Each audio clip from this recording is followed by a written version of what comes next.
All right, Kyle. So, again, spent a lot of time on the course there today just working on the putting and chipping because you said the full swing is feeling pretty good. And again, last time we learned about hitting into the greens to leave a putt or a chip rather than an approach, what you want. So, I just, since you said you're hitting it pretty well, I wanted to go ahead and show you some, and you're hitting more greens, you said, and now you're having longer putts. I want to help you with the putting stuff. But the full swing indeed, with those arms extended right through there, looks pretty doggone good.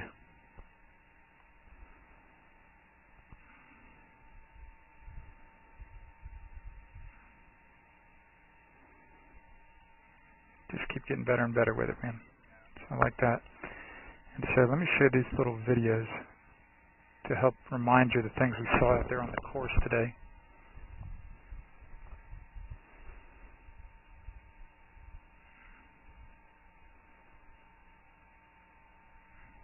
Alright, so here's a little young student of mine a couple years ago. See there, he's hit 10 balls.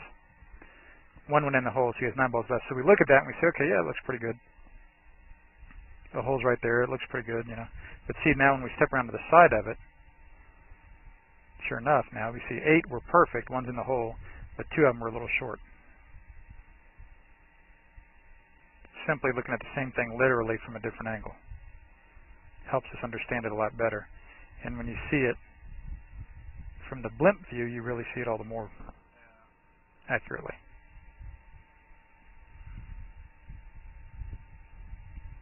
That indeed, these will all be that nice normal 2-putt to keep you at par if you've hit the green in regulation, or bogey if you took 3 to get on.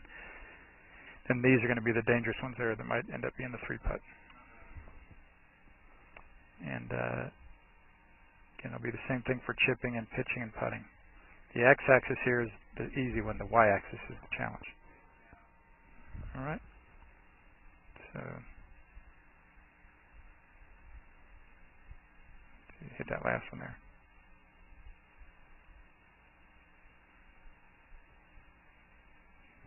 Right, all within a foot on the x-axis.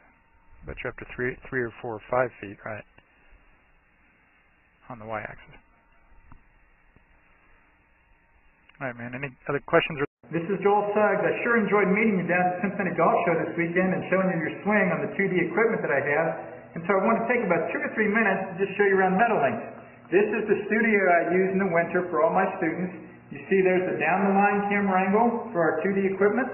And then we have the face-on camera angle also. And then what we also have here is 3D equipment to where I can show you your swing from 6 different camera angles with this 3D equipment. And we can get your swing from down to the 1/120th of a second in terms of exactly what your hips, shoulders, and hands are doing in the swing.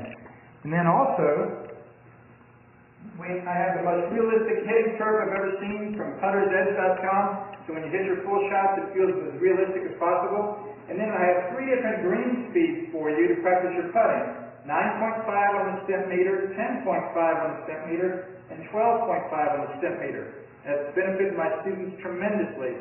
And then also I have a lot of learning aids like this Smart Stick. You can see the rest of those learning aids over here in my bag that we can work on to help you learn the certain fields in the golf swing that you and I both want. And then also I help my students a lot with their equipment through the winter.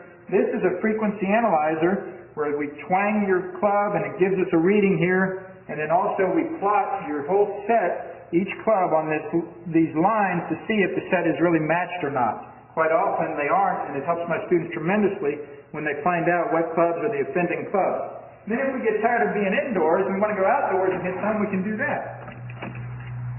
It's my daughter, Ellie. Good to see you. I haven't seen her in weeks. No wonder you've been gone, Ellie. You've been out here playing in the snow all this time. But this is our natural turf area. This is closed until April, as you can see. But it's a fantastic area where we can step outside and hit some balls and get some real ball flight. Or, if we get pretty satisfied that things are looking better on the video here, we're kind of cooped up inside and want to go outside, we can step on out and hit balls and see real ball flight for about 5 or 10 or 15 minutes, however long you and I can stand the cold, out into the air, and we see them land at these different flags. I have a yardage book for this driving range. It's the first one I've ever seen in my life where we know exactly what it is with the front, back, and middle of each green. And again, the covered area here is heated, so we stay out there for about 5, 10, 15 minutes, like I said. It enables us to see some ball flight, and then we get satisfied that things are looking the way we want, and we can come back inside, take off our coat, and look again at the video equipment to see how your swing's looking, to make sure that you understand it. And then notice too, my exercise ball up top here, and then also, so I help my students a lot with their fitness through the winter, and then I will help you also with your sports psychology, with your golf psychology from the golfpsych.com people down in Texas. That's helped my students tremendously a lot over the years too. So again, I sure enjoyed meeting you down at the Cincinnati Golf Show this weekend. I look forward to seeing you again out here this summer at Meadowlinks, or even right now in the winter. I have a lot of people that work on their games with me right through the winter. Check out more information about the things I do to help you at joelsuggs.com. Take care.